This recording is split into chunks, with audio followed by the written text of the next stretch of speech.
All right, we're going to be going live here and trying to do a live podcast tonight. We'll see how this all works out for us here. Hopefully, the audio levels look like they're pretty good. So, we're going to be going for this here and see if we can get some live video up here. See where we're at here with the live video feed. There we go. All right, so we are on live video on Tips from the Server Room, and we'll see how this goes. I'm not going to watch myself here, that's for sure. Okay, here we go.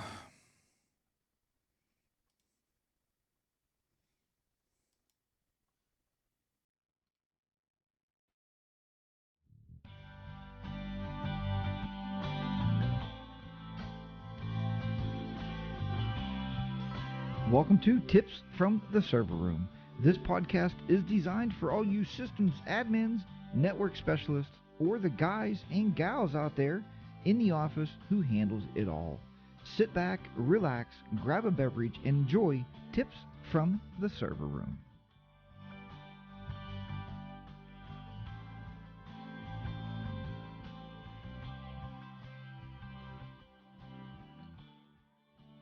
Hey, welcome back everybody once again to Tips from the Server Room. This is episode number 98 for October the 13th, 2015. I'm your host, Jack. I'm going to help guide you through this magical world of internet, connectivity, networking, fiber optic servers, Linux servers, Windows servers, some Mac OS. We talk a little bit about everything on this show. This is our first maiden voyage of a live show where we'll be recording this live across the YouTube stream to see how it looks. And just one of those things I want to know, play around a little bit to see what it looks like and how it's going to turn out there for us. So hopefully the audio is coming to you out there okay, live on YouTube, and everything's going the proper direction. This show is a proud member of the Tech Podcast Network. If it's tech, it's here. Check out all the great tech shows at techpodcast.com. We're also syndicated across Stitcher.com. That's STITCHER.com. This is a place where you can pick up this show as well as many other podcasts and genres. Check out all the great shows on Stitcher. You can download the app to your smartphone today. Folks, if you have a minute, please check out our website at tipsfromtheserverroom.com. That's tipsfromtheserverroom.com, where you can comment on these shows. You can also leave me a voice message at 724 701 0550. Once again, that's 724 701 0550. If you have any questions or ideas for future shows, I would love to hear from you. You can email me at jackstechcorner@gmail.com. You can also follow me on Twitter and as at Technoman. Let's first start off here a little bit, making sure the audios are just high enough there that you're going to be hearing this show okay and picking this up okay. I don't want it too high in my ears, but I want the audio to be coming out there to you live and in living color. Folks, this show is, as I said, episode number 98. I tried to record these live before and had a lot of problems trying to record. It was killing the computer. It was crushing the CPU here trying to broadcast it and record it and do that other stuff because I was trying to broadcast it and record with ScreenFlow. It didn't seem to work out the way I wanted it to. So tonight I decided I'm going to try to stream this live over YouTube and bring this to you live and in living color with the YouTube stream. Now, YouTube has a lot of differences over a service such as Vaughn Live or one of the other services is that it's recording it for you as we go along. You can DVR it. That means if you're just coming into the show and you think, hey, I missed the opener, I want to see that or hear that, just slide the little DVR thing back and it'll start playing again, and then you'll catch the whole show. It's also nice because this is going to be recorded for future. So you can watch this, watch me creating this podcast anytime you wish. But you can also pick the podcast up at tipsfromtheserverroom.com. You can also get this podcast through iTunes. And as I said, the techpodcast.com network, as well as Stitcher. So there's a lot of ways you can pick this show up, subscribe to it, and downloaded each and every week there to your favorite pod catcher, to say the very least there. So hopefully everything's coming out okay there to you tonight. We are broadcasting, I said, live and in living color, full HD. So we'll see how it goes. So tonight we're going to be talking about storage. And I came upon this topic because of work, obviously. And at work, we always need more storage. And I thought I'm going to take you through some of the planning steps and some ideas that we had when you're conducting your surveys, when you're conducting your overall storage needs for your company. I think that's really, really huge. So, first of all, about storage, there's a lot of plans that need to be made when we are talking about storage. This could either be for your VM storage or setting up data stores for your VMs, or it could be as simple as file storage and how we want to store our users' data. So there's two different types of storage scenarios. Let's face it, most of us at this time are using VMs or virtual machines on our servers. And you can either store those locally, which we're going to talk about here in a few seconds, or you can store those. We talked about the Azure, so now you can store those off-site in the cloud. There, you can definitely do that, or you can store this stuff, on a NAS or a network attached storage device. Is what we chose, and there's a couple reasons for that. And when we get into NAS, I'll talk to you about or explain to you why we kind of chose the NAS direction over local storage. Now, in this show, I thought I would share some of my findings that we are considering storage solutions or how you consider some storage solutions. And remember the golden rule. The golden rule is your company will never use less storage. It just won't happen. Today's data storage is just getting more and more and more. And I think that reverts back to, I know myself personally, is housekeeping. I was looking at a new storage array for my house, and I'm looking at the Western Digital dual array. So it's a mirrored drive. There's two 4 terabyte drives in the case, and in that case, it also has a network attached on the back. The idea is you're going to have your own personal Dropbox, your own personal cloud-based storage. I think that's kind of cool because you take care of the security of it. You're taking care of your own files. It comes with a app that goes on your smartphone, and when you take a picture, it mysteriously goes through the cloud and it finds your home storage device, and it puts that those photos on there automatically. So then when you come home, you can access them through your computer, just as it would be any other attached drive. So it's really a win-win situation, and that's kind of what I'm looking for at home, because I found that my housekeeping, as far as not cleaning my desk, obviously I do clean the desk, maybe not so much the studio as much as I want, but I found that I don't tend to delete a lot of stuff. I think that's the big thing is I don't delete a lot of files, and I think that's pretty much all of us out there. We don't tend to delete stuff. We tend to just keep storing it and storing it and storing it. I have old stuff and on old drives. I had a 3 terabyte drive here and a 2 terabyte drive, and the room heat will kill you. We talk about heat all the time, and the room actually got too hot and it killed both of those external drives. So, I mean, it does happen to the best of us. It's something you have to get over. You have to move on, cut your losses, and just say, hey, I do my very best. And we'll talk about some stuff personal wise. If you do any consulting for personal homes, I know, we always talk about consulting in business. And I know I do some consulting work for people in their homes, and I know that's a big consideration is how do we back up our information or our data? And I have a couple solutions for you for that you can talk about. So when we consider how much, the answer really would be how much you can afford, but we also must consider the growth of the business.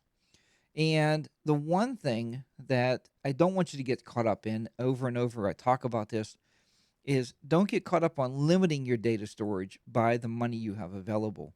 And I know that's really a tough one. That's a tough one to swallow because everybody, every industry, every business that you work in, no matter if it's a nonprofit business or if it's a for profit, multi trillion dollar company, you're going to have a budget restraint that you have to stick with. That's just simple facts of life. And when we talk about that simple fact of life, The thing we got to worry about is, how much money we're going to have. So plan your data storage. If you're planning a new rollout of some new data storage, plan that data storage to the fact that you can do it before you have to write your budget. Don't write a budget and then go to your CFO, your COO, your business manager, whoever you're dealing with. Don't go in there after your budget is written and say, "Whoa, wait, we need $10,000 for a new storage array." They're going to be a little bit upset with you, right? So we have to plan ahead and don't let make sure you get this written in your budget so you're not letting the money part of it restrain you from what you really need to buy. Now, let's go into some of this, and some of this may be irrelevant to you. Some of this may be something that you already know about, but just listen in anyway. I may hit something that you haven't heard of before, something you haven't considered. And so just listen in and see what you think. So, the first thing we're going to talk about is local storage. Now, this is the amount of storage that we have available on our local server. If you do this, and we used to do this when I owned my internet company, we had one server. We had very, very limited funds when we started out. I mean, we started a company with $10,000. Try that today. You're going to be kind of pressed to do that. But we had $10,000. We knew we couldn't buy big server arrays and big storage units. So we wanted to start out small. And we knew we wanted to offer a couple things to our clients. We wanted to offer web page hosting with every dial up account because this was dial up now. This was some time ago. We also had to make sure we had enough room for email storage and our websites for the company because it was a dial-up internet service and a web hosting company is what we owned. So if you take those considerations, I started looking at it and I said, wait, we want to make sure if the operating system would get hacked by anybody on the outside world, we want to at least have another partition on that hard drive. Or if the operating system gets corrupted, we don't want to have everything together on one disk. So we took that hard drive, and I don't even remember what size it was now. I mean, it was no way it is what it is today, folks. Today we're talking terabytes and terabyte drives. I think back then we were talking maybe 500 megabyte drives when we were trying to run our business and getting it off the ground. So what happens is with that is you have to start looking at that. So we partitioned that drive down. We gave just enough room for, and at that time we was running Windows NT 4.0, so that was a while ago. And I mean, today we're running Windows Server 2012 R2, and we got all the bells and whistles. So we made a partition big enough to load Windows on, the server, Windows Server 4.0, and then the other partition housed the stuff like our email package, because we did everything when we started on one server. And did it strain it? Yeah, it did. It did. It strained it, but back then, we didn't really have the multimedia stuff that we have today. Back then, we had more stuff on the lines of. Back then, we had more stuff on the lines of just HTML web pages, just simple text pages. So it didn't really require a lot of storage. Like I couldn't even fathom what YouTube is storing these days on their servers with all this video and the bandwidth they have to have now for streaming video. And as I'm streaming it, I'm recording it. We had nothing of that sort. So, but the basic idea here is if you're running a server and you're running local storage, at least do that. So if you have a small business and you're running something like small business server, take that hard drive, partition it off so you have enough. If you get a 1 terabyte drive, do something like 500 gig and 500 gig, or figure it out. 200 gig is usually enough for an operating system, and give the rest of it, that would be like 800 gig over to the other side of things, and put that for your storage, for your file server, maybe in the applications, or if you're a small business, host a website or an email server. You can do that on one server. Should you? Absolutely not. You should not do that. I'm not recommending you do that. Don't rush out and do that. What I am saying that you should do is think a little bit and lay it out. Plan a nice layout for that server. Now, the next thing we're going to talk about is NAS. Now, I like NAS because NAS is a separate box. And I realized once I started setting this show up, thinking, boy, Jack, you're going to be going live here on YouTube. I could have had some pictures for you folks and showed some pictures of stuff. And maybe next time, if this works out, we do another live episode, maybe we can talk a little bit and show you some pictures of what I'm talking about. But a NAS device is a network attached storage device. Now, there's typically no keyboard and no display. It's usually managed via a web browser or utility program. Each NAS, or network attached storage device, resides on a LAN as an independent network node, and it has its own IP address. This is key also when you're setting these boxes up. Never ever allow this box to be controlled by DHCP, because if for some reason it gets rebooted, it picks up a new IP address, you're no longer going to see the box on your network, and your drives are going to fail. It requires a good network connection. I'm talking about hook this thing up into a gigabit Ethernet or gigabit networking switch. Don't hook this up on a 10 megabyte hub because you have a little hub laying around. You say, "Hey, I want to put that there." What we did, we bought a separate gigabyte switch. I think it's an 8 port. Our NAS actually has two network attached or two NICs in it, and we come out of the two NICs into that switch, out of that switch into our server, and then from that server, or from that NIC or the switch, we also go into our main switches.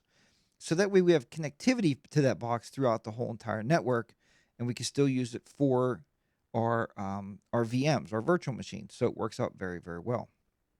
Now, an important benefit of a NAS is its ability to provide multiple clients on the network with access to the same files. Well, servers can do that. Prior to NAS, enterprises typically had hundreds or even thousands of discrete file servers that had to be separately configured and maintained. Today, when more storage capacity is required, NAS appliances can simply be outfitted with larger disks or clustered together to provide both vertical scalability and horizontal scalability. Many NAS vendors partner with cloud storage providers and provide customers with extra layer of redundancy for backing up files. And that's a real big one there, because and we're going to talk about cloud storage. I can't do a storage show without talking about the cloud, right? That's kind of the catchphrase we all use nowadays.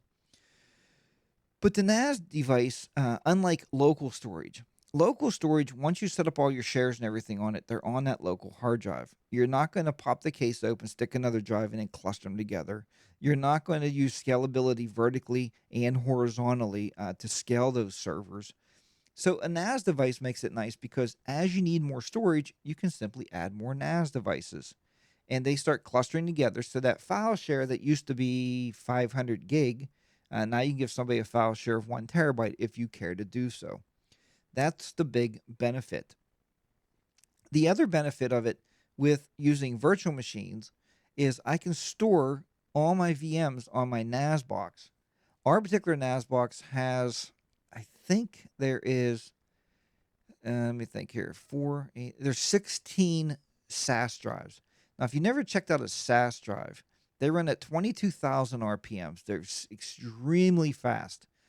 And it writes that data across all those 20, or was it? No, all those 16 drives. The idea here is if one drive fails, I can pop it out, put a new drive in, and it will rebuild itself and rebuild all that data back into that drive. That's the key element here. That's the important part of a NAS drive or a network attached storage drive. Another good thing is if you back these things up properly and the whole device goes down, you can remove the NAS, put a new one in, and rewrite that data to those drives. So it is a big benefit. That's why even at home, I'm looking for that smaller version. It's a Western Digital, like I said, and it's mirrored. The one drive, the 1 4 terabyte drive, just mirrors, writes all of its data to the other drive as it's getting written to. So you have two disks in the one box, and everything's controlled by software. So it's very, very simplistic to use. All the reviews have been good. I've been reading, so that looks like something I'm going to be purchasing here very soon. Because again, I store a ton of video. I store a ton of these podcasts on the computer, and my iMac here is starting to take a turn for the worse because it's getting really kind of overfilled at this point. So the next thing we're going to talk about on this segment is, okay, we covered local storage, we covered network attached storage. The next thing we have to cover if you talk about storage is cloud-based storage, and we're all familiar with it. I even talked to one of our clients today, and they said, boy, Jack, I've been using Dropbox for quite a while now, for years, but it's full because you start storing videos in there and audio clips or whatever, and it does get full and it gets costly. I don't know what Dropbox now is, what, like $100 a year or something, or I don't know, $10 a month. So it does get very, very costly to purchase that on your own. If you're talking about companies, we're talking about a little different scenario. I'm not a big person to use Dropbox for a company. I don't think that's the exact platform I want to use. I'd rather use one of the companies out there that's going to provide you something uh, uh, like Microsoft with Azure. Azure's made for business, and it's kind of more secure, I guess. I guess I'm saying, than Dropbox. But there's a lot of local cloud storages that our clients are using today. They could be using Google Drive. Google Drive now gives you a ton of storage. And if you're in the education business, Google Drive just came out with unlimited storage. So all of our clients now have unlimited storage. I can't pay for that.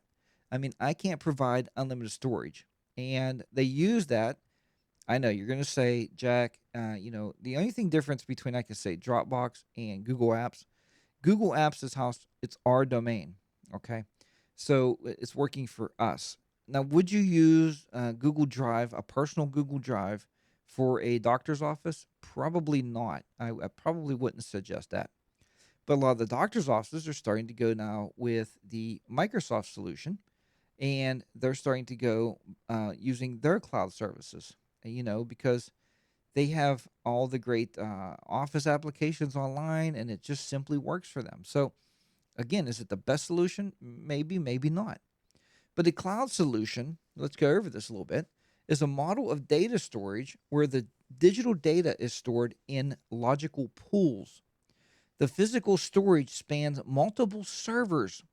This is something that I took with me when I went to a budget meeting once. I said, look, if we go with Google Apps and there are multiple servers that Google provides us in education, it's free. Or if we take um, multiple servers in our rack, we couldn't afford to buy what we are offered for free. And that's the big thing. That's what cloud-based storage gives you. When you buy into something, like even if you use Amazon's, I forget the name of it, S3. Don't quote me on that, but if you use Amazon storage devices and Amazon is there to do nothing more than store your data for you, they provide multiple servers over multiple geographical areas. You can't provide that either in your business. Your business, at best, has an upstairs, a downstairs, and maybe a basement. Yeah, we can put servers on all three floors. But if there's a flood, hurricane, tornado, a fire in your industry, and your whole entire building burns down to the ground, hopefully not, you're going to lose every single backup system you have will be gone because it's in that one structure. And that's not a good thing. And it happened to a lot of really good businesses on the East Coast, in New York City when a hurricane came through. And if you remember seeing those pictures, if not, you can Google those, where the floodwaters went into buildings, into major industries. And most buildings, the server farms, the server rooms are in the basement or down below ground level because it's cooler. It's easier to control the climate. And you don't have to use as much air conditioning. So if it's controlled and everything gets in there, again, they lost a ton of data. Same thing happened in New Orleans when the hurricanes went through there and came up, and the levee broke. Everything got flooded. They lost a ton of stuff. So, folks, if you're not looking at cloud storage, if you're not looking at a solution such as the Barracuda backup we talked about many, many times, again, they're not a sponsor of the show. I don't get anything from them. But if I use something and I believe in it, I'm going to spread the word and tell you it's a great solution. The initial layout is a little expensive because you have to buy one of the Barracuda storage servers for your rack. But once you get it set up and running, man, you can sleep at night. Your building can blow over, burn down. It can disintegrate completely. And you're going to be just fine with your data because they store it in multiple locations. And that's what cloud storage has given us. So it spans over multiple servers and often locations. And the physical environment is typically owned and managed by a hosting company. The cloud storage providers are responsible for keeping your data available and accessible, and the physical environment protected and running. People and organizations buy or lease storage capacity from the providers to store user, organization, and application data. Cloud storage services may be accessed through a co located cloud computer service or a web service application programming interface, an API, or by applications that utilize an API, such as cloud desktop storage, a cloud storage gateway, or a web based content management system. Whatever type of storage you choose, you should be, well, that's my stuff there. Hold on, we'll go back here in a second. We're going to back up a little bit. So, cloud storage, I know I have a backup service here and I'm not happy with them. And I'll tell you who they are actually because I told them I'm not happy with them. It's called Blaze Backup. Blaze Backup. I pay these people like $150 a year for unlimited storage. And the reason I didn't go with one of the other services for, $59 a year unlimited storage is because they kind of lie to you about that.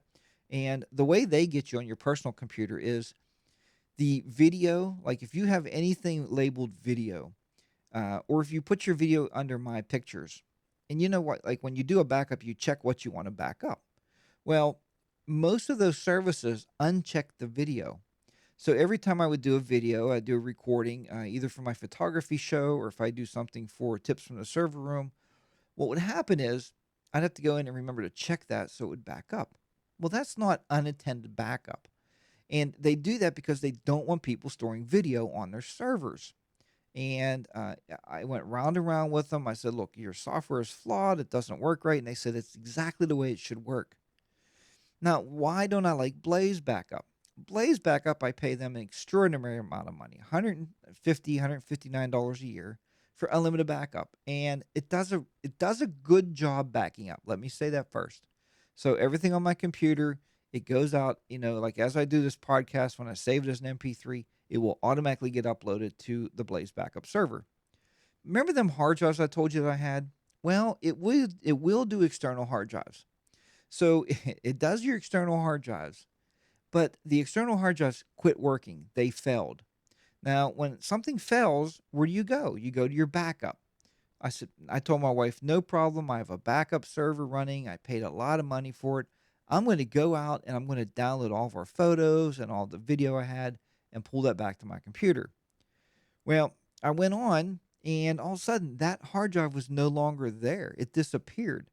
So I contacted Blaze Backup, and Blaze Backup says, well, we haven't seen that hard drive for 10 days, so we didn't think you wanted this data anymore, and we deleted it all.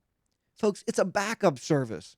The idea of the backup service is to always keep your files there for eternity. Wonder if I died and, people in my house was mourning my death, hopefully, and and all of a sudden they want to get the pictures back and they're like, "Oh, well the computer wasn't turned on for 10 days because Jack is no longer here." Would Blaze Backup just delete all my files? I guess that's their policy. So when my contract runs out with them at the end of the year, I am done with them. I'm finished. I'd rather use something on a local backup with Time Machine. If I lose my own hard drives, then I lose my own hard drives. That's my fault. That's nobody else's fault. But if I'm paying you to protect my data, damn it, protect my data. Okay, that's the big thing. So, getting back to the cloud-based services and why I liked the Blaze, or I used Mosey before. Mosey's the one that doesn't do video automatically. There was another service out there that everybody brags about that doesn't do video automatically. Is I can go to any computer that has an internet connection, log into a website, and I can get those files back. That's the same thing I like about Barracuda. I could be anywhere in the world as long as I have an internet connection. Have one of my clients call me up on the phone and say, Jack, I just deleted a file accidentally. Do you think you can get it back? I know you're out of town. I'm like, wait, hold on. I open a laptop, I log on the website, and I find the file they want, click hit restore. It gets restored through the internet, back through the Barracuda server, back into their file folder. So I don't even have to be in the office to do that. It's a wonderful, wonderful thing. So it works really, really well to have that type of control over your backup. If you're still using tapes, God bless you. Don't do that. Throw them away, burn them, scrap them, whatever, because it's a false sense of security. It seems like every time you go to put a tape in, every time you go to, and don't get me wrong, they're backing up okay. Bzz, bzz, they're spinning it nice. They're backing everything up. You think, If you're not doing file bit per bit backup, if you're running it to tape and you put that tape in, and this has happened to me many times, you put that tape in and the software doesn't launch, you might not get it back. It's got to be read by the same software that it was written with. And that's a big no no with backup. You want to just be able to download the file and get it back. Also, every time I put a tape in, you get wrong data set, wrong data set. It's just ridiculous. Tapes are also, they don't last forever. I've been in companies and I said, well, when did you buy your tapes last? And they said, well, I think it was 1959. We bought those six, but we've been using them over and over and over every week and rotating those. Well, that's the proper way to do it, but they don't have a shelf life of, the 40 years by any means, even 10. You should replace those at least every, 2, maybe 3 years. Throw them things away and buy yourself some new tapes. But don't use tapes. Hard drive storage is so cheap. Find yourself a cloud-based storage service, set it up, and back up to the cloud. At least that way it's away from you. You don't have to deal with it. Okay, folks. So whatever type of storage you choose, you should not be limited. We talked about this, about money or time. Now I know you have to stay within budgets. We have to worry about that. But when you're setting up a plan, or when you're setting up a budget plan on spending enough money to get where your company will grow into. Never buy enough storage for what you need today. Buy enough storage for what your company is going to grow into. That is so very important. And make sure that you are looking far enough ahead. And remember, I think the golden rule is for me, the way I do things. If you live in my kind of weird little technology world of administration, the way I do it, if I used a terabyte this year and I'm buying something for next year, I would probably almost, if not double that, triple that, maybe go to 3 terabytes, because it's not going to be parallel. It's not going to be perfect linear across. You're not going to use a terabyte and then a terabyte. You may in fact use a terabyte and then 500 gigabyte. But remember my golden rule, you'll always use more storage. So if you do the terabyte, and as hard drives get cheaper and cheaper and cheaper, it would probably be better off to buy a 3 terabyte if you're going to be upgrading something like your NAS or something, or even more. Some companies may use what's it called, flops or flopabytes or flop. Well, you know what I'm talking about. I'm sure somebody will correct me in an email and say, Jack, no, it's just and they talk about all these different levels. We still deal with terabytes. We don't deal with anything bigger than terabytes at this time. Thank goodness. I think that would probably drive me insane. Now, also budget on your time. A lot of companies, a lot of administrators miss this. When we're writing budgets, we sit down, we look at how much time it takes to implement something. Be that a computer lab rollout, be that putting up projectors, because it's not just buying the equipment. How much time is it going to take you? And you got to work off, however many employees you're going to have working in this. How many network specialists if you're rolling out new fiber optics or network gear?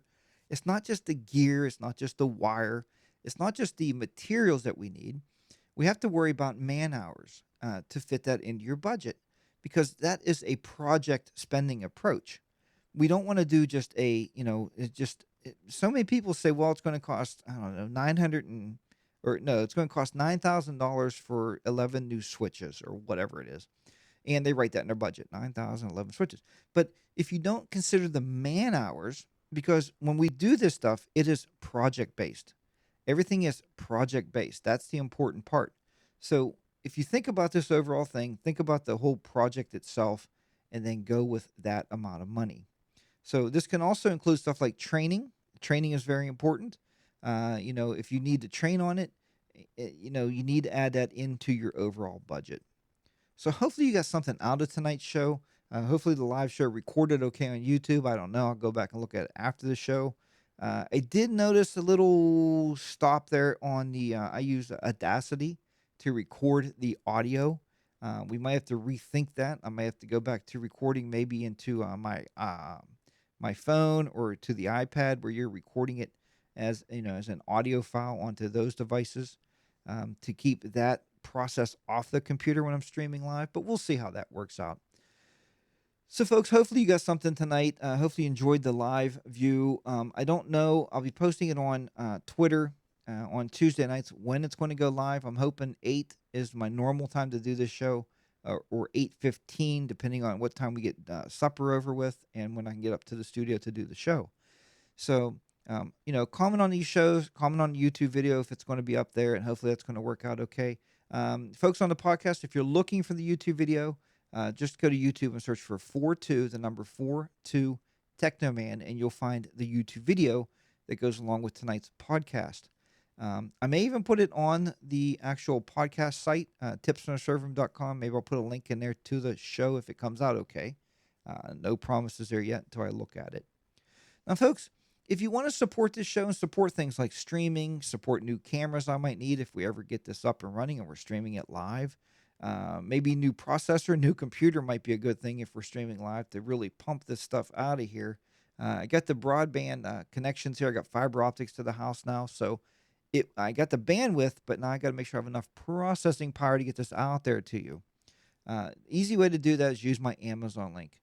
If you go to tipsfromtheserveroom.com, deactivate your ad blocker. I know you have those on your computers. Most of you guys out there and girls run those. Uncheck that, and so you can see the little Amazon ad. It's not a bad ad or anything. It's not spammy or anything. But whenever you buy anything from Amazon, click on my ad first. Save it as a bookmark. And whenever you're going to buy it from Amazon, just rename it Amazon. Click on that. A little proceed comes back to the show. It doesn't cost you anything more in whatever you buy. It doesn't have to just be computer stuff, folks. It can be a new computer. Some guy once bought a Surface Pro on there, and that helped immensely to the show. It could be DVDs, CDs, whatever you buy, audio players, car wax for your car, bathroom hooks for your bathroom, whatever. But use that Amazon ad and that link. I really do appreciate it. And folks, a lot of you have been signing up lately, and I really do appreciate it, and I enjoy paying it forward. I started this podcast because I wanted to be able to pay it forward my knowledge and share it with you. That's why I started this podcast some 98 episodes ago now. That's quite a while. If you count back 98 weeks, I don't even know when I started these, but it's been quite a while ago. And I like to do that, and I created online courses. I teach Windows Server 2008 R2, Windows Server 2012 R2, and VMware ESXi 5.5 Server. Now, I teach these from install to administration and everything in between. So you get stuff like DNS, Active Directory. You get stuff like, file shares, printer sharing, printer installs, network printers, all this stuff wrapped up in these courses. And all it is you watch a video and you take a 2 or 3 question quiz. I've never seen anybody to flunk out of my courses. There's been thousands of people going through the courses, and they're doing absolutely fine today. Some people use the courses to get a promotion at work. Maybe you're a network administrator and you want to be a server administrator. Some people use the courses to find a job. They put them with their resume and they get hired because they have that continuing education in there. Folks, I'll tell you straight out, as of this recording, as of October the 13th, 2015, these courses are $250. So they're very, very reasonable. Check them out. Go to tipsfromtheserveroom.com, look at the online class link at the top, click on that, and go down and click on the courses, and they're all lined up in there. You just click on one. Once you go through the little PayPal thing, boom, you're on the course. There's no waiting to start. There's no, Jack, when are you going to start? I only got this day and this day and this day off. I got these evenings I can sit with you and learn. The courses are on your own. Once you sign up, you're ready to go. I'm always there to ask questions. So don't think, well, I'm on my own and Jack can't help me. I'm always available. A lot of people email me and say, Jack, who can I turn if I don't understand it? Simply email me, or the courses themselves, they're laid out. The online courses have a little chat feature. Go in there and you can send me a message and I will respond to you. So check those out at tipsfromtheserveroom.com. Once you complete the course, I will mail your certificate in the mail, and they are beautiful certificates ready for framing, ready to give your employer. Most employers do reimburse for this course. A lot of people took it and got reimbursed. So, folks, that's it. That's my skit. That's my saying. That's all my cheesy advertisement for the night to you. And I hope that you enjoyed this show. And I hope that you, if it's streaming live, I hope you come back next week and watch. Follow me on Twitter to see if that happens. And that is at Technoman. That's TECHNOMAN. Noman. Thank you so much, folks, for joining me here at Tips from the Server Room. Thanks for downloading, subscribing to the show, and I'll talk to you next week on Tips from the Server Room. Bye for now.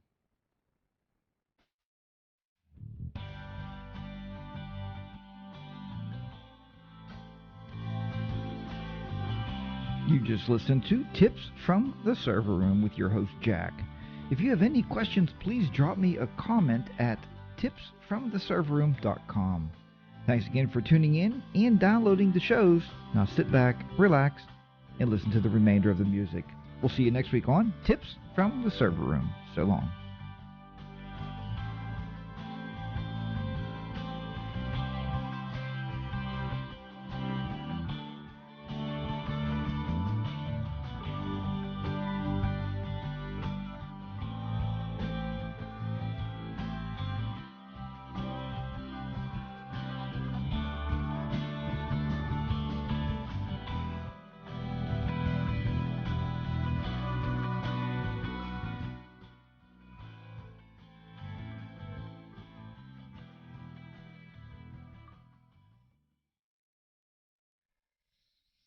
Okay, so that's the recording of the podcast. The podcast is now recorded, and I just clean it up a little bit here.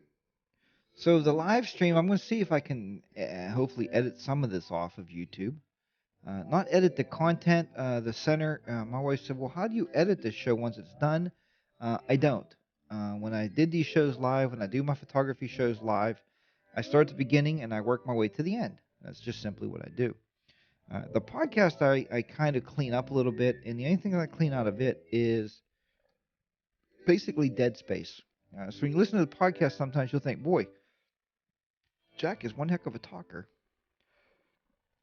He could talk and talk and talk. But that's not really the case. I do take breaths. At times, you do have to take, like you've seen on the live video, I'm sitting here drinking a George Killian's Irish Red. So at times, you got to take a drink to wet your throat again, to keep talking. And when you do that stuff, we're going to turn this down. And when you do that stuff, what happens is you start to have dead spaces in your podcast. So I like to just scroll back through. I look for any long, extended dead pieces in here, and I clean those out. Some is okay because people do have to breathe. You do have to, but if you sneeze, cough, burp, or whatever, you want to cut that stuff out. So, all right, let me go back here to the beginning. See what this sounds like right here.